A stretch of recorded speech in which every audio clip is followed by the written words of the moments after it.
And what general locations did you serve? In the beginning, was in the desert in Kuwait, Camp Pennsylvania.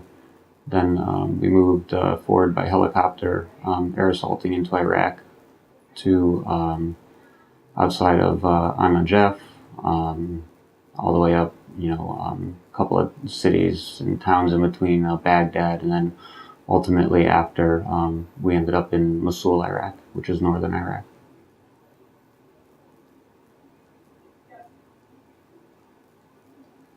Okay, were you drafted or did you enlist? No, enlisted. I joined June 21st, 2001. Where were you living at the time? Glastonbury, Connecticut. Do you recall the date? June 21st, 2001? Yep. Why did you join? After high school, I was doing heating, ventilation, air conditioning, just kind of the same thing, nothing new and exciting, and decided that I wanted to join the military and better myself. Why did you pick the service branch you joined? I had my choice, but with all the movies that I've seen, many of the war movies that I've ever seen, it's the infantry, it's primarily been about the infantry, and that's what I wanted to do.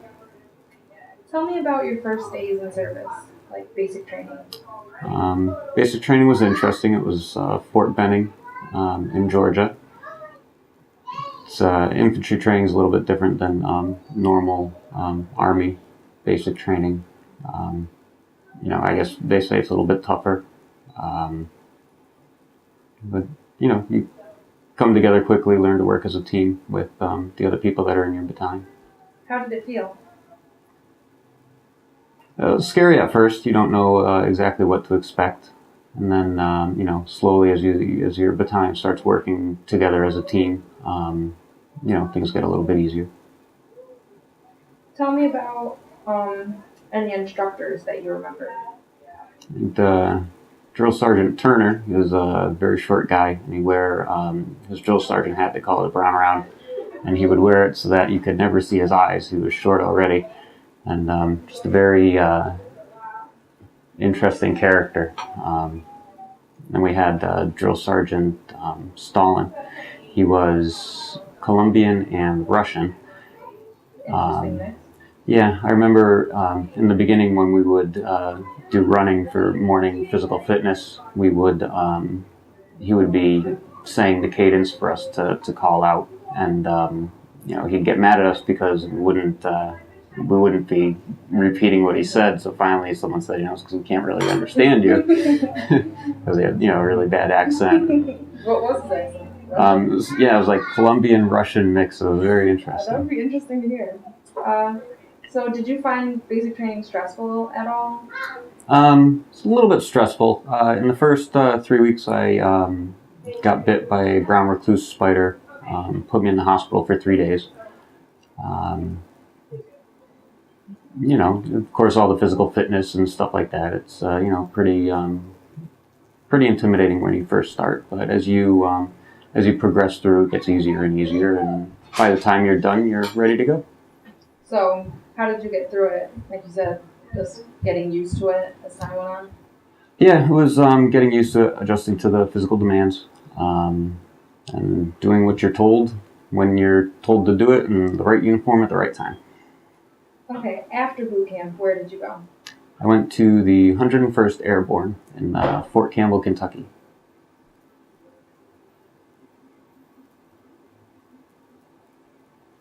What were your first impressions when you arrived there? Well, when you arrived there first, you went to a transition battalion before you were actually placed to your unit. That was pretty challenging. It was old, like World War II barracks, and when the plumbing wasn't backed up, it would be, it was very old style housing. The only thing there really was to do was eat, sleep, and have formation. There really wasn't anything else you could do. What was your assignment there? When I first got there, that was just waiting to be placed into the unit before they figured out which infantry battalion you were going to go to. So what unit were you assigned to? Went to Charlie Company, 3rd Battalion, 327th Infantry.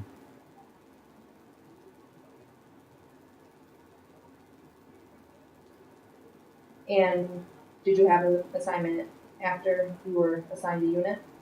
No, that was the Charlie Company. That was within the brigade and battalion. Okay, then where did you go? After Fort Campbell, went to Iraq. That was about March, early March. We deployed. 2001? Yeah, 2003. Okay. We went first into Kuwait, and we were in the desert, Camp Pennsylvania. That was also the place where I think the soldier's last name was Akbar. He ended up throwing grenades in one of the tents and killing Captain Seifert and a lieutenant colonel from the Air Force. I'm sorry, I forgot to ask this before. How long was your basic training?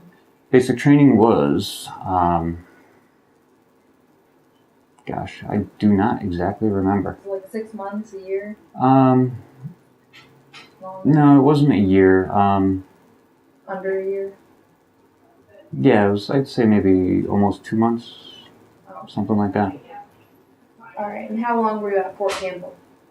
Fort Campbell, it was there about a year and a half before we deployed to Iraq. Okay, what was your assignment in Iraq? In Iraq, I was the company communications specialist, which was also the radio man for the company command. My captain, I worked under him. What was that like? What were your duties? Duties were everything that had to do with communications when we were out on missions, to be able to call to battalion, call in airstrikes, call in helicopter gunships, different stuff like that as needed. So what would a typical day be at this point? In Iraq? Yeah. Well, in the beginning we went to, we took one of the airfields on the outside of Najaf, Iraq. That was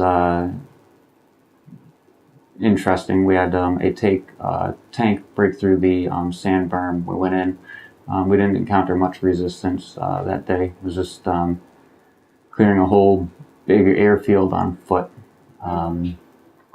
Then we stayed the night there. The next morning when we woke up, some insurgents fired a Frog 7, which is it's a Soviet anti-aircraft missile. They used to set them up on the sand berms and wire them to fire them off.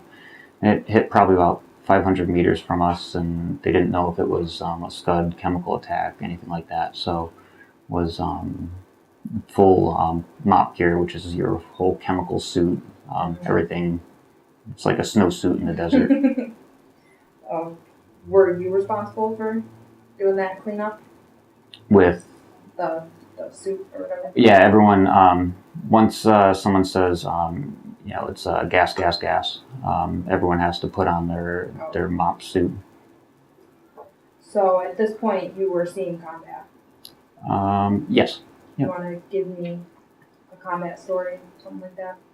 Sure. When we first took the city of Najaf in Iraq, it was a brigade-wide operation, pretty large city. It's where the, I forget the name of the mosque, but it was the big mosque that you would normally see in a lot of the videos and stuff with Iraq. It got blown up later on, but we had to go from the airfield into the city, and it was almost like crossing a 4-lane highway. We were set up on the berm. Before we crossed the highway, we started receiving enemy fire.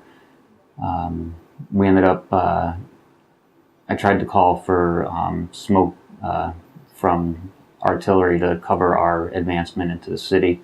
I guess we were too close for that, so they denied that request.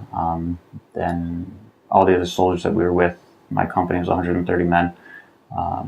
The smoke grenades that we had, We used them, threw them out onto the highway, and were able to cross the highway to gain a foothold into the city. Kind of weird. I remember, going through the smoke, and you could kind of see, as the bullets came through the smoke, some of them made some weird trails and stuff like that. It was pretty interesting. Were there any casualties in your unit? Yes, my company was very lucky. My company, 130 men. We lost one soldier, Sergeant Kennan. He was a good friend. He was the nuclear, biological, chemical NCO. This happened when we were in Mosul, Iraq.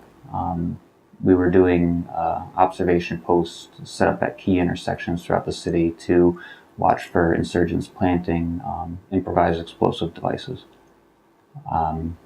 We finally got mid-tour leave to come home, and Sergeant Kennan picked the number before me out of the hat for mid-tour leave to be able to come back to the United States. He was a sergeant, I was a specialist, so I guess there were too many sergeants that were gone out of Iraq. It came down that no other people could go. So I took his number, and when I first got back to Fort Campbell, one of my friends called, and that day, doing the stuff that we normally did, he got killed. Okay, so let's go back. We said that you went to Kuwait and Camp Penn. Where did you go after Camp Pennsylvania? Camp Pennsylvania, I forget the name of the other base, but we loaded up onto the Black Hawk helicopters, and we air assaulted into Iraq. And that was the airfield, the first airfield seizure that we did outside of on the job.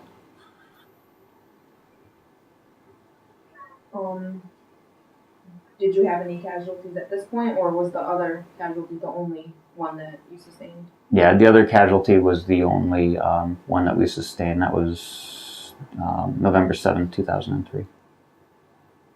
We were a pretty lucky unit. Yeah. Okay, so after that airfield seizure, where did you go? Went to a couple other places I can't really recall. Other towns, just do regular missions, more presence missions, get out there, do patrols. And then we went to Baghdad. We were in Baghdad for a while. How long do you think? A couple of weeks, maybe 2 weeks. We took over a school where we stayed there, did patrols through some of Baghdad. Did you see any combat at this point? Yes. Yep. Pretty normal harassing fire when you went out on patrol. One time, one of our guys, they were going out on a night patrol, and an insurgent, when they were just coming in from their patrol, an insurgent came around the corner of one of the streets, a walled street, and started firing at the patrol in the compound. One of our saw gunners, it's a squad automatic weapon, dropped down and returned fire, killing the insurgent. It was one insurgent at this point? I believe it was one. At least you encountered that one. Okay, so where did you go after Baghdad? After Baghdad, went, we hopped into a couple other places on the Black Hawk helicopters, and then after that we landed in Mosul, Iraq, which is northern Iraq. Tell me about what happened in Mosul, Iraq. It was interesting. We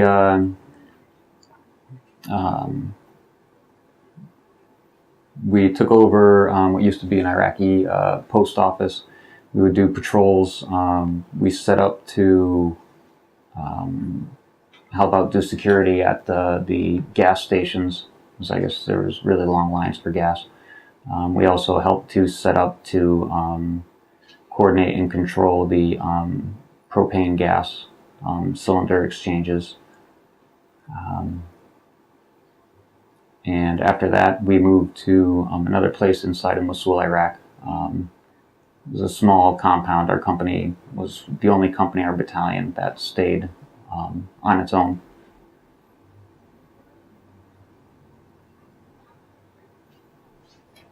Tell me about a typical day at this point in your service. Sure. Typical day, during the day it was a lot of, for me it was radio guard, doing different stuff with the radios, making sure all the radios were correct and working. For the other guys, the other people in the infantry company, guard duty, at night we would go out, we'd do, I guess what they call now, snatch and grab missions. Went after some high profile targets. It was the deck of playing cards that they had that had the Iraq Most Wanted on them. So you would go after high profile targets? Yeah, our company, we would, sometimes we'd team up with special forces, go out, depending on the mission, depending on how high profile the target was. Could you give me a story from one of these high profile targets? Sure. It was July 22nd, July 23rd. What year? 2003. We were, we got word to meet at our battalion headquarters for a nighttime mission. We all grabbed, we thought it would be a quick one. We grabbed one bottle of water, an MRE. I went to our battalion. We waited there all night. And from then I kind of knew that it was, it was a little bit different. There was a special forces presence there.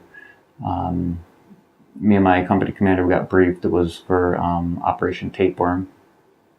And it entailed going after Saddam Hussein's two sons, Uday and Qusay Hussein. I guess special forces that night, they didn't know if they were in the house or not. And the next morning, 8 o'clock in the morning, after we drank our bottle of water and ate our MRE the night before, we ended up rolling out on the mission.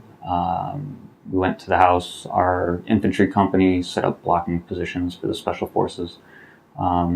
Special forces came in, attempted to gain entry into the house. Two of their guys got wounded. One of our guys got shot in the arm and out the small of his back. So I was the radio man. I called in for the medevac helicopter to evacuate them out. The special forces team that was doing it was, I believe, about a 6-man team. So two of their members were incapable of completing the mission, so that made them incapable of completing the mission. So they had us use what we had, which was we had our headquarters part of our battalion with us, and then our Delta company part of our battalion with us, which was heavy weapons like crew-served weapons from such as TOW missile on the Humvee, Mark 19 automatic grenade launcher, 50 caliber machine guns, and we just pretty much used everything that we had and leveled the house. And at the end, it was confirmed that it was Saddam Hussein's two sons. Okay, so what did you do next? After that mission, Sure. slept. It was a 6-hour firefight. It was pretty exhausting. But after that, we would continue to do just the normal snatch and grab missions, and help just do the normal stuff. Normal patrols and stuff like that. Most of it was patrolling. Yeah, patrolling, nighttime raids. Okay, where did you go after Mosul, Iraq? After that, we ended up coming back home. That was the end of the year deployment. And we redeployed back to Fort Campbell, Kentucky. And you were not deployed again? No, I ended up getting out maybe a month or two after return from Iraq. Okay, were you ever a prisoner of war? Nope. Were you awarded any medals or citations? Yeah, there's a bunch on my DD-214, but nothing, nothing special for above and beyond or anything like that. Did you sustain any injuries? I hurt my back. I messed up my back, but it wasn't serious enough to be, to leave the country of Iraq or anything like that. Are there any other important stories from your deployment that you want to share at this point? No, not too much. It was, in the beginning of the war with Iraq, it was kind of, kind of the Wild West. There wasn't any of the, It was a lot of maybe foundational stuff, maybe? Yeah, it was, pretty much toppling what was left of Saddam's regime. It wasn't really too much into a sustainment operation when I was there. All right, I'm going to ask you about daily life in Sure. your service. How did you stay in touch with your family? In Iraq? Yes. We had, when we got to Mosul, we had, when we would do some of our patrol missions, we would stop at the telecommunications centers, and we ended up getting clearance from our battalion to use these 2 Iraqi men to allow us to use their phones for phone calls. I think it was like 30 cents a minute or something like that. So pretty much once we got to Mosul, we would, I made it a point to call my wife every night. What was the food like? In the beginning of Iraq, it was nothing but MREs, meals ready to eat. It was such, the airfield seizure and the city of Najaf. It was living in fighting positions, taking over buildings. It was very early in the war, so there wasn't anything really set up yet. After that, we were up in Mosul. They ended up,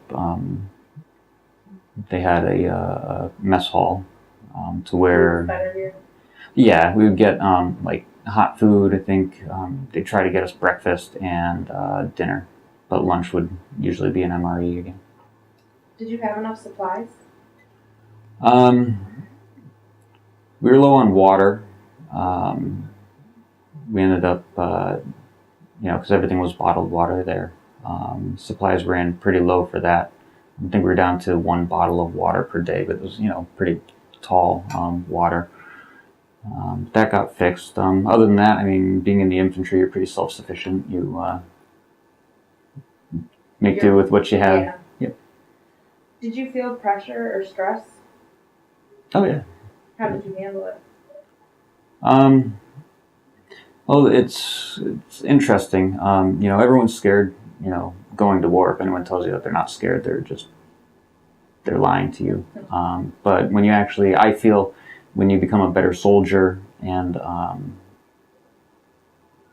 when you're able to become a better soldier is when you can realize when you're in a war zone that, you wake up that morning that, that could be your last day alive. You could be killed that day. Once you get past that, it helps a lot.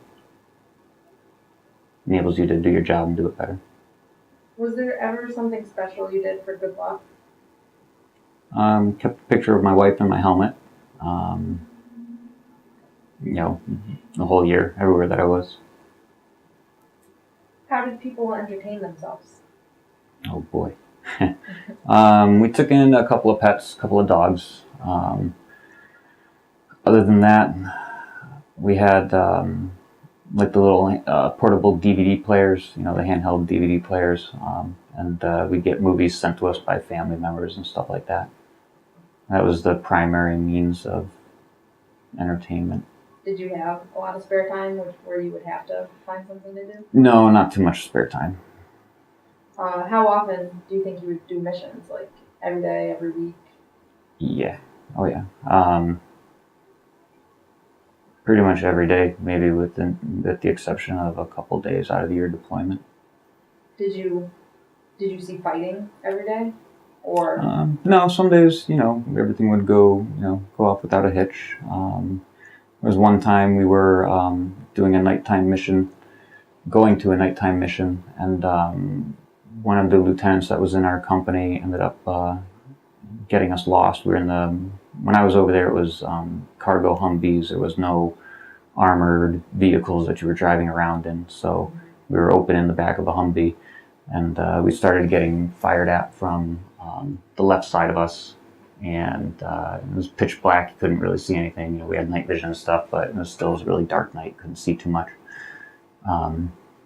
And when we turned down where we were receiving the fire from, it turned into pretty much a dead end where we had to turn around and drive back through the ambush that we drove through. Yep. So on average, do you think most days would be fighting or most days would be patrolling without problems? No, most days were patrolling, you know, without problems. The beginning of the war, you know, it was different. There was a lot more fighting, and then you know, towards the end of our deployment, there things calmed down a little bit. Okay, back to entertaining yourself. Sure. Were there ever any entertainers? I met Geraldo in Baghdad, but other than that, our infantry company, you know, we stayed out on our own, 130 guys in our own compound, so you know, wasn't No USO shows? Not where we were, no. Were you able to go to a USO show? No. No. Did you ever go on leave? Mid-tour leave. Where did you go? Came back to Fort Campbell, where my wife was. It was like 2 weeks, I think. What did you do? Spent time with my wife. You know, went out to eat. Didn't do anything, you know, too special. Yeah. Do you recall any particularly humorous or unusual events?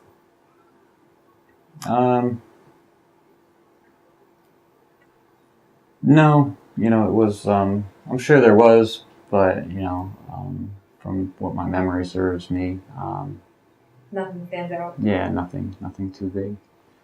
What were some of the pranks you or any of your other infantrymen would pull? We had, I think they were used like Vietnam War era. They were these hand crank telephones. It was almost like as if it was a cordless phone, and it had a button on the side that you would actually have to push. You know, it was like a little generator to make the charge to be able to talk. Had a wire coming off of it, and it would produce a shock. That's how it was sent, you know, to send the communication. Used to mess around with that, you know, touch it to someone and then push the button. Anything else like that? No, nothing too much. What did you think of the officers and your fellow servicemen? It was great. You know, the guys I was with were really good. Unfortunately, before we deployed to Iraq, we had one of the best first sergeants I've ever had, First Sergeant Ronald Stevenson. Everything about this guy, you know, just not that he commanded respect, but he got it just with the way that he was. He kept us in top shape for, you know, before being deployed, as far as different obstacle courses, you know, stuff like that we would do. Before we deployed to Iraq, they took him away and gave us a different first sergeant. First sergeant wasn't bad, but, you know. He wasn't the great one you were used to. Yeah. Captain Dentinger was my commander. He's a great guy.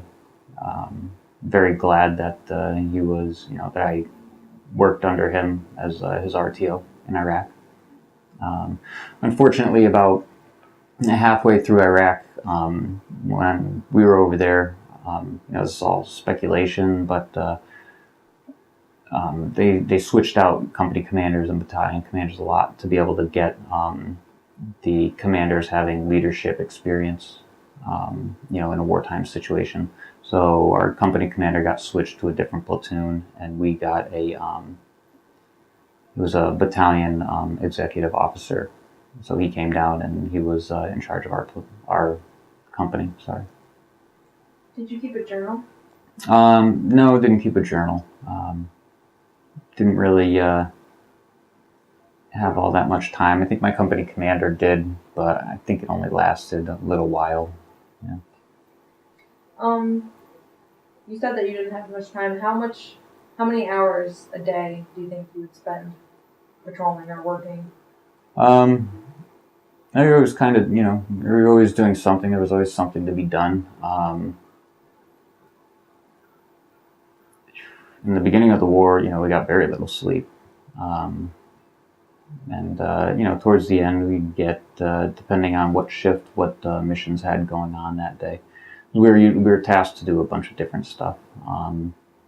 It was observation posts for insurgents setting up IEDs, normal patrols, different missions, that had to be completed. So it varied. But the beginning was definitely more Yeah. than the end. Yep. All right, I'm going to ask you some questions about after your service. Sure. Where were you when your service ended? I got out of the military at Fort Campbell, Kentucky, 101st Airborne, and then returned home to Glastonbury, Connecticut. Tell me about that day and being discharged. Kind of bittersweet. You go through a lot. You're deployed in a war zone. You make some pretty good friends. They're pretty much your brothers, especially in the infantry. But felt good to also be able to be out on your own and be your own person again. What was your homecoming like? Not too much, just normal. Just kind of slipped into the everyday hustle bustle of everything. What did you do in the days and weeks afterward? Looked for work. Ended up getting a job as a police dispatcher. And bounced around to a couple different jobs after that. You said that you worked. Did you go back to school? No, I just started going back to school. This last semester was my first. The fall semester? Yep. Was your education supported by the GI Bill? My education right now is it's partially supported by the GI Bill. The other half is Chapter 31, which is vocational rehabilitation. Better than the GI Bill. Did you make any close friendships in the service? Yeah. Unfortunately, after the service, once you get out, people live all over, the country, so you end up losing touch with people. Did you continue any of those relationships? Whether it be web or email, anything like that? I belong to a Facebook page that my company has, and there's all the people that I served with on there. And they're trying to do a reunion, I think, for this summer. Okay. What did you go on to do as a career after your service, or are you still getting into that? Still getting into that. Ultimately, transfer to Central and get into their nursing program and get my BSN for nursing. So pretty much you just want to be a helpful person? Yep. How did your military experience influence your thinking about war or the military in general? Well, the experience, of war is, it's definitely not a fun thing. It's, oftentimes not too glorious. It's, as they say, it brings out the worst in people and also brings out the best in people. What would you say it did for you? I don't know. I've never been one to really, toot my own horn or anything like that. Have you joined any veteran organizations? Wounded Warrior Project. Part of that. Are you active? Yep. Yeah. A couple of months ago, we went to Northampton, Mass. For me and my wife went for a day of rock climbing. This last summer, I went to Montauk, New York. It was a Wounded Warrior fishing trip. Got to meet Jimmy Buffett. Are those the reunions that you've attended since? No, for my company, we haven't had a reunion yet. But you're planning. Yeah. Yep. How did your service and experiences affect your life? Definitely gives you a different outlook on life. You learn to be a lot more patient. You learn a lot about people. You learn a lot about people that you may not even understand. Whether it be language or nationality. So it definitely teaches you a lot. Is there anything you would like to add that has not been covered in this interview? Any important stories and memorable experiences?